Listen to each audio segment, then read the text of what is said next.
જસરામાં વૃદ્ધ દંપતીના હત્યારા પડોશી જ નીકળ્યા।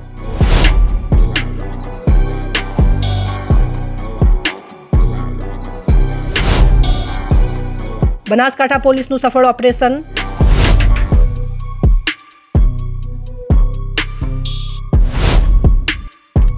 36 કલાકમાં જસરા વૃદ્ધ દંપતીના હત્યારાઓને ઝડપી પાડ્યા।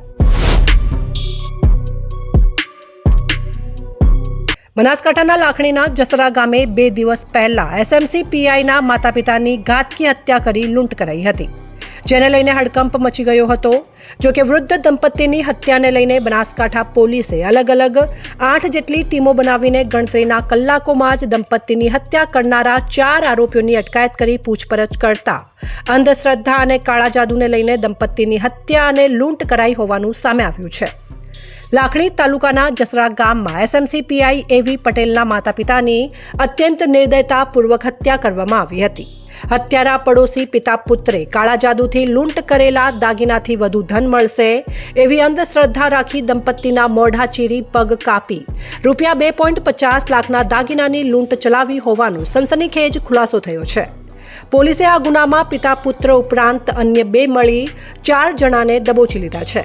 પોલીસે બંનેના હત્યારાઓને ઝડપી પાડવા અલગ અલગ 8 ટીમો બનાવી અનેક સીસીટીવી ફૂટેજ ચકાસી સ્થાનિક આજુબાજુના ખેતમજૂર અને સોલાર પાર્કના શ્રમિકો સહિત 300થી વધુ લોકોની પૂછપરછ કરી હતી। ડોગ સ્ક્વોડ, ફિંગરપ્રિન્ટ, ટેકનિકલ અને હ્યુમન સર્વેલન્સથી પણ તપાસ હાથ ધરાઈ હતી।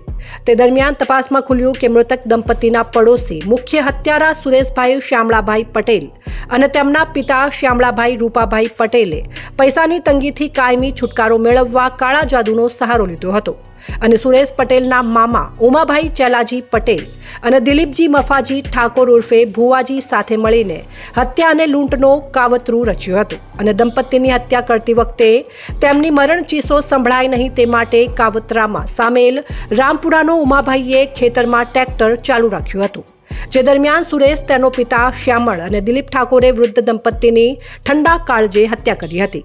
હોસીબેનના પગમાંથી કડલા કાઢી ન શકતા હત્યારાઓએ તેમના બંને પગ કાપી નાખ્યા હતા અને દાગીનાની લૂંટ કરીને 4 આરોપીઓ દિલીપ ઠાકોરની સ્વિફ્ટ ગાડીમાં બેસીને ઘટના સ્થળેથી ફરાર થઈ ગયા હતા।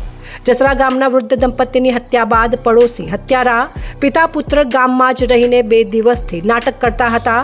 તેમને મૃતકના ઘરે આવતા ગામ લોકો અને સગા સંબંધીઓ માટે મૃતકના ઘરે ચા પાણીની પણ વ્યવસ્થા કરી હતી।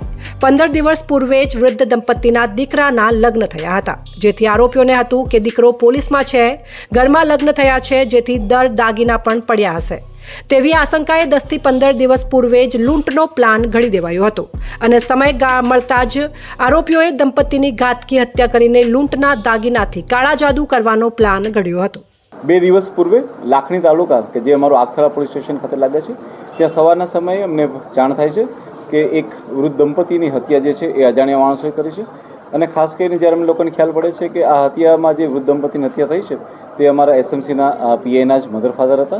આ હત્યાની જાણ થતાં જ લોકલ પોલીસ અને એલસીબી એસઓજીનો સ્ટાફ તાત્કાલિક જગ્યા પર પહોંચી જાય છે અને જાંચ પડતાલ સ્ટાર્ટ કરી દે છે।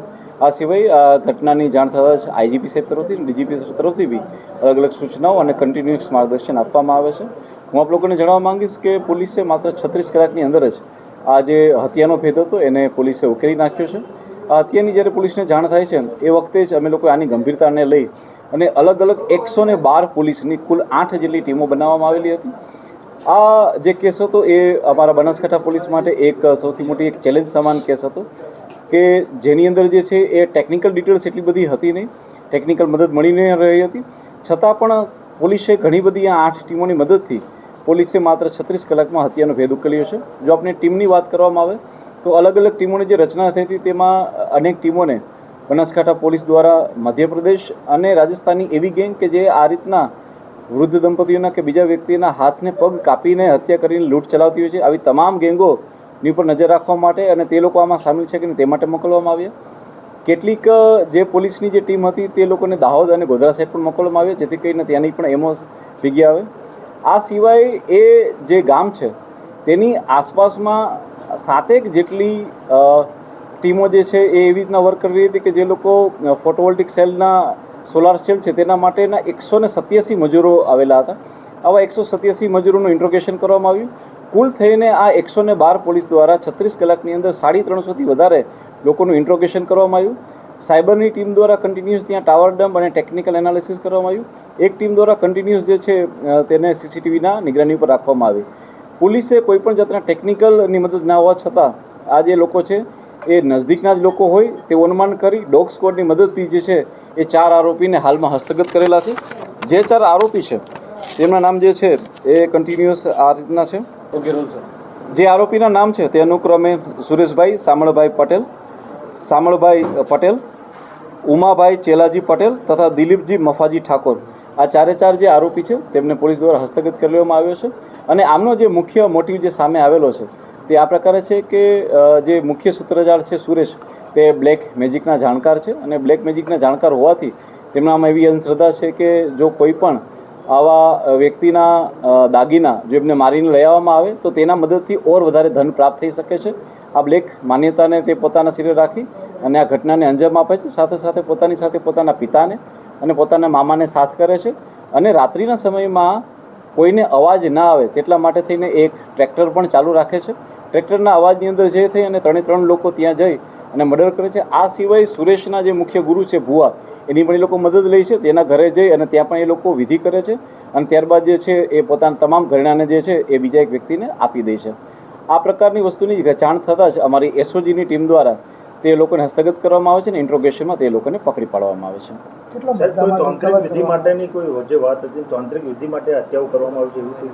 જે બિલકુલ જે સુરેશ ચૌધરી જે છે તે બ્લેક મેજિકના જાણકાર છે. અને બ્લેક મેજિકના જાણકાર હોય તેમણે આ વિધિ માટે જ આ હત્યા કરેલી હતી એવું અમારી હાલની પૂછપરછમાં સામે આવ્યું. સાહેબ, આરોપી દ્વારા અગાઉ કોઈની હત્યા કરાઈ હોય અને પેટ ના ઉકળાય એવું કશું? જી ના, બિલકુલ એવું વસ્તુ ધ્યાનમાં નથી આવેલી. આ આરોપી દ્વારા એનું આ પ્રથમ જ મર્ડર છે, પ્રથમ ગુનો છે. તેના દ્વારા આની પહેલાં કોઈ ગુના થયેલા નથી. પરંતુ પોલીસ દ્વારા જે પ્રાથમિક ઇન્વેસ્ટિગેશનમાં સામે આવ્યું છે એ પ્રમાણે એ બ્લેક મેજિકનો જાણકાર અને ભૂવો હોવા છતાં તેની ઉપર ઘણું બધું દેવું બી થઈ ગયું હતું. એને આર્થિક સંકળામણમાં બી હતો. તેણે ઘણા લોકોને ચેક આપેલા હતા જે બાઉન્સ ના થાય તેના માટે પણ તેને આર્થિક સંકળામણ હતી. જે બિલકુલ અમે આજે આરોપીને હસ્તગત કરી તેમને અરેસ્ટ કરી અને ત્યારબાદ અમે નામદાર કોર્ટની સમક્ષ તેમનું રિમાન્ડ માંગવાના છીએ. અને રિમાન્ડ દરમિયાન પણ જો કોઈ મુદ્દાઓ ઉજાગર થશે અને જેટલો પણ મુદ્દામાલ પોલીસે અત્યાર સુધીમાં રિકવર કરેલો છે અને ભવિષ્યમાં હજી વધારે રિકવર કરવાનો છે તે તમામને લઈને નેક્સ્ટ જે પ્રેસ કોન્ફરન્સ છે તેમાં બી આપણે હું આપને જણાવવા માંગીશ કે આ લાખણી તાલુકાના જસરા ગામની સીમમાં બનેલો બનાવ છે. જે આ પ્રકારની જિયોગ્રાફી છે તેમાં ખેતરોની અંદર ઘર આવેલા હોય છે. તેમના ઘરની આસપાસમાં બીજું કોઈ ઘર નથી. દરેક અલગ અલગ ખેતરની અંદર ઘર આવેલા છે. અને સાથે સાથે છતાં પણ કોઈ અવાજ ન થાય તેના માટે થઈ અને પ્રી પ્લાન મુજબ આરોપીએ જે છે એ ટ્રેક્ટરને ચાલુ રાખેલું હતું. ટ્રેક્ટરના અવાજમાં જે છે આ હત્યા જે દટાય છે એ માટેનો એમનો પૂરતો પ્રયત્ન હતો.